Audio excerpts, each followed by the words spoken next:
bow our heads in prayer. Gracious and loving God,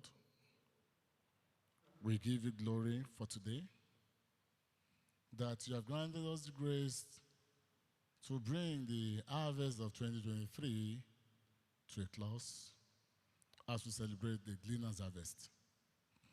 We thank you, Lord, for the host society. We thank you, Lord, for the leadership of your cathedral.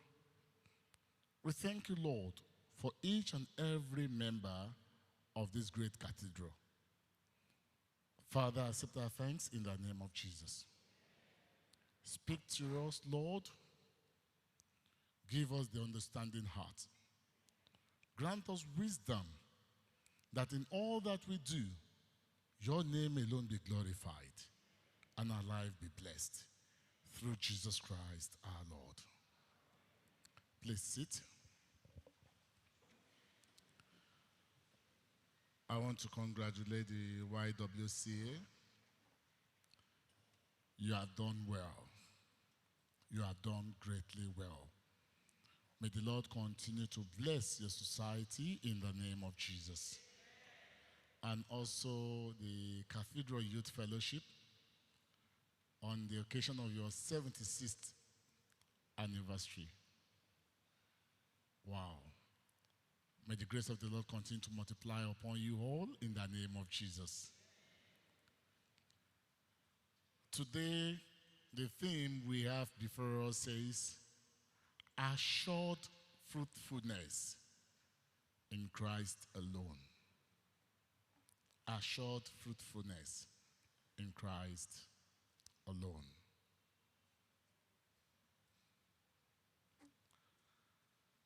Leviticus chapter 19, verses 9 to 10. Leviticus chapter 19, verses 9 to 10.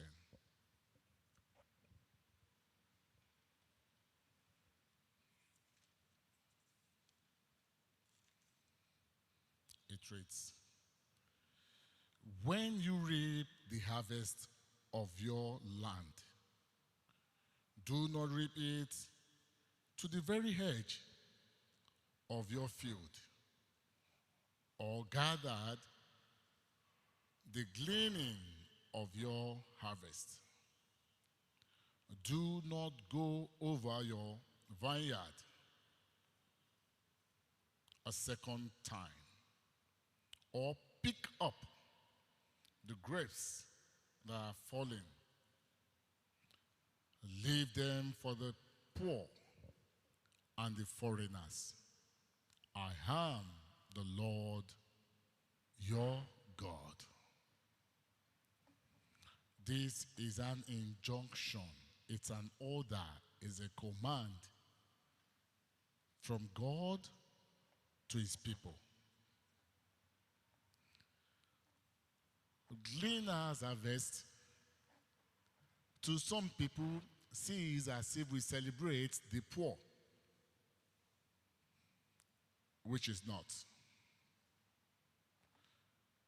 I want to put it across to us today that Gleaner's harvest is the harvest that we celebrate God's goodness in our field by blessing others that are not as blessed as us. I did a little bit of search on the word gleaner. I tried to look at the synonyms. I realized that it has to do with picking. It has to do with call, C-U-L-L. It has to do with taking. It has to do with gather. It is not going to the under the table to take the crumbs that fell from the table. It has to do with leaving the original for those that don't have to come and partake. Not out of what you have finished eating when you are filled. Not when you are filled. It is out of what you gather together, out of what your produce from the farm puts together. Those that fell on the ground are to be left. For those that will come to pick, those that don't have as you do. And also, leaving the edge of the farm. I try to question myself, why did God say leave the edge and not the inside, the main center of the farm? Then I come to the realization that, and conclusion that, going into another man's farm may lead to one's life.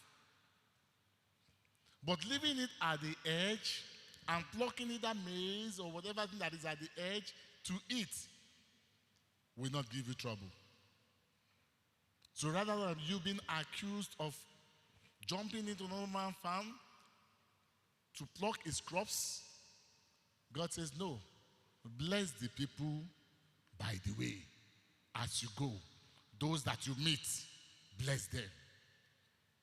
That is what it's all about. After you have put everything together, after you have harvested your own main crop and you are so happy, those ones that fell, not the rotten ones, but the good ones, then the gleaners will come and pick and pick. I also came across an organization that is named gleanersorganization.com. Is it .com or .org? They go about to companies, organizations, taking stock and picking what has stayed a little, but still good for the poor. Beloved, this is what the Lord is calling us to. This is what the Lord is asking us to do. For your fruitfulness to abound and to continue, you must give. And you must continue to give. And it's in Christ alone that your fruitfulness is assured. We did not say insured. In insurance, only death is taken as assured because it must surely come. So for us to say your fruitfulness is assured is as clear as the sky. Is as sure as day and night. You know that after day, you must surely go to night. After night, you must surely come back to the day. That is the assurance in which you have. In this text, it was made clear that you must remember those that don't have. You must give to them. You must bless those that are not up to you. In some families, whenever they have celebrations, they normally prepare more than what the guest can take.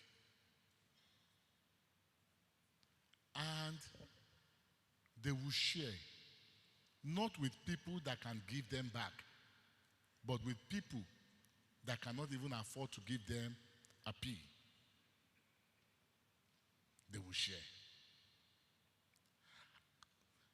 In today's understanding that you and I don't have farm, and most of our farms today are now fenced, how can people partake that which the Lord has said to us?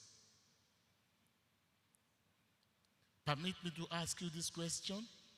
Is it possible to do that in this our age and time to give the edge of your farm to the stranger, to leave those ones that falls from the tree to those peasant staff of yours that take it. I read about a big man in Nigeria who had his staff imprisoned because of fish, roasted fish that is already with moko. That how dare you take it away? Feed it to my animals. Take it to the ground. Why would you take it away? And he got them arrested. And they were jailed. Then I asked myself, is that man rich? No. He's a poor man. Monetarily, his account is fat. In asset, he has it a lot. But in mentality, he is a poor man. Because he behaves like one.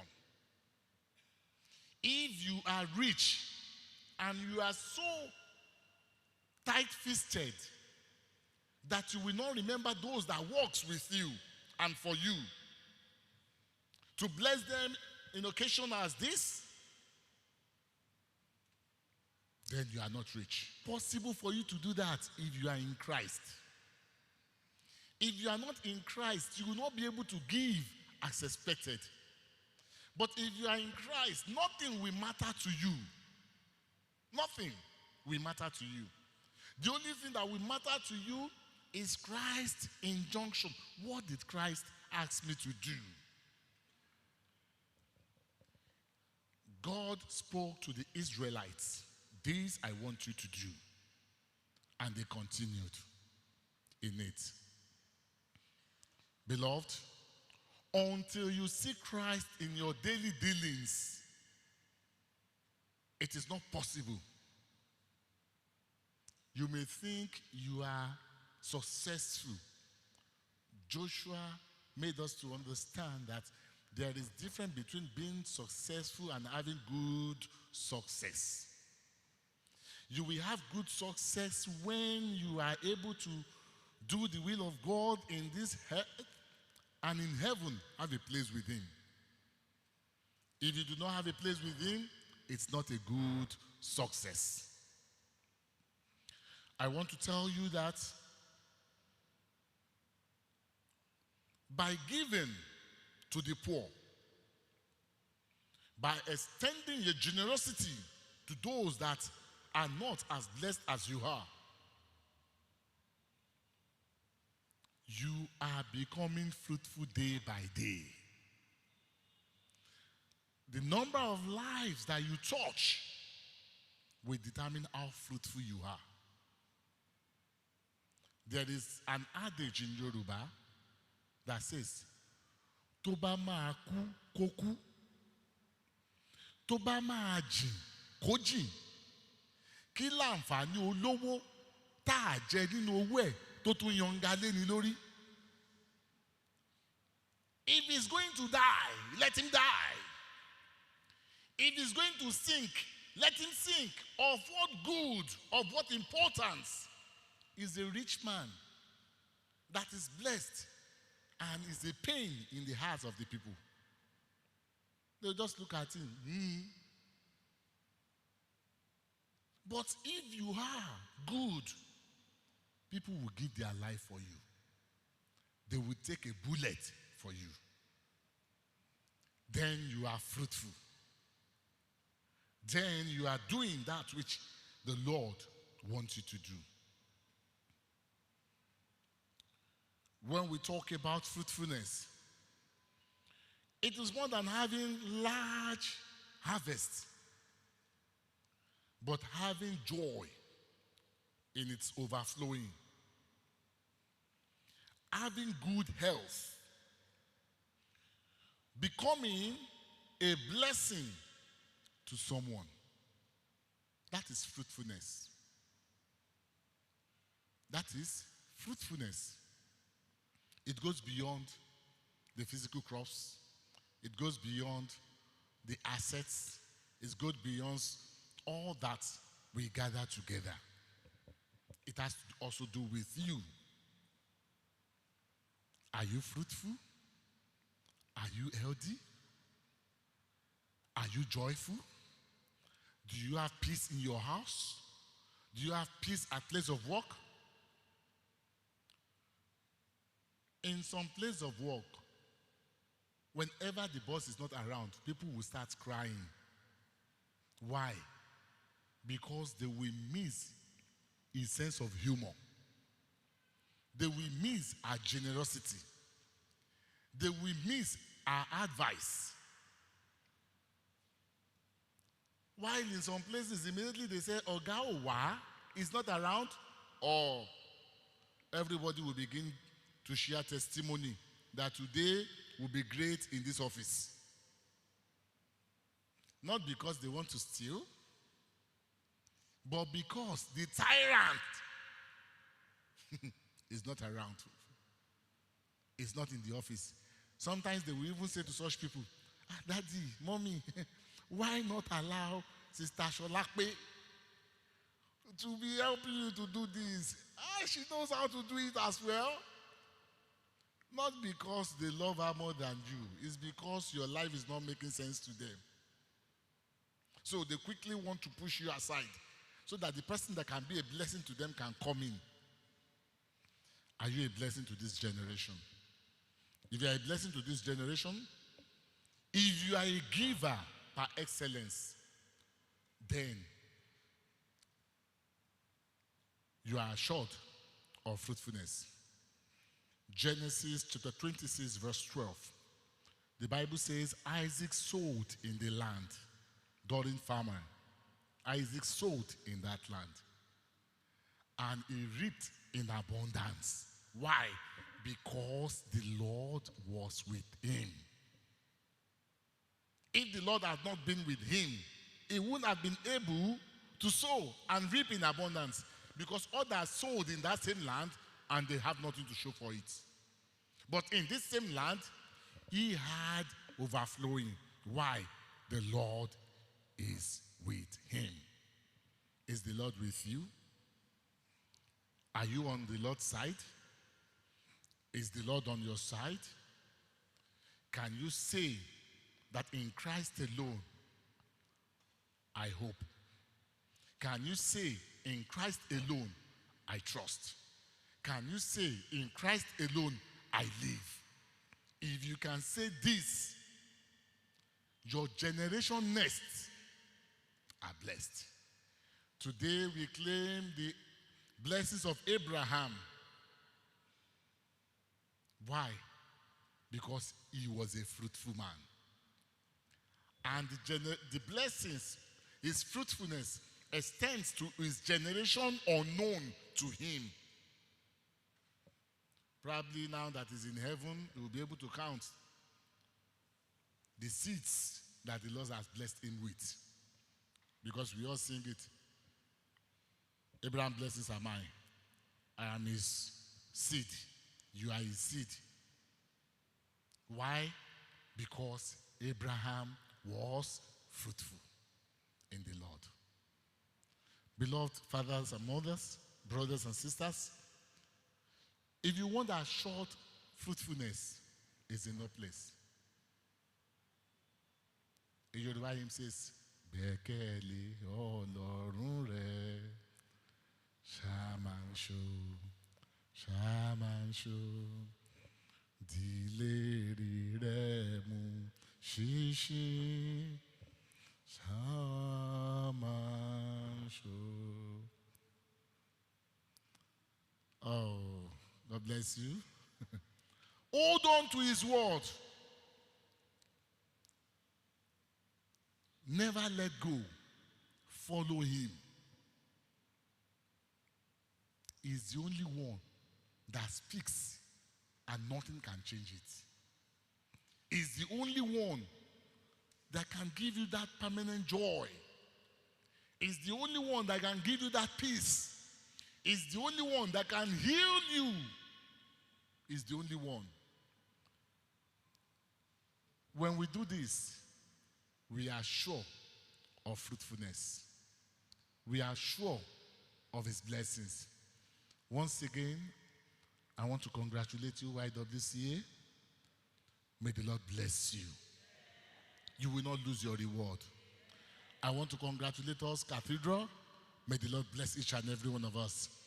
We will not lose our reward. May his grace speak for us all the days of our lives. Now unto him who is able to do all things, be all glory, honor, and adoration. One God, now and forever.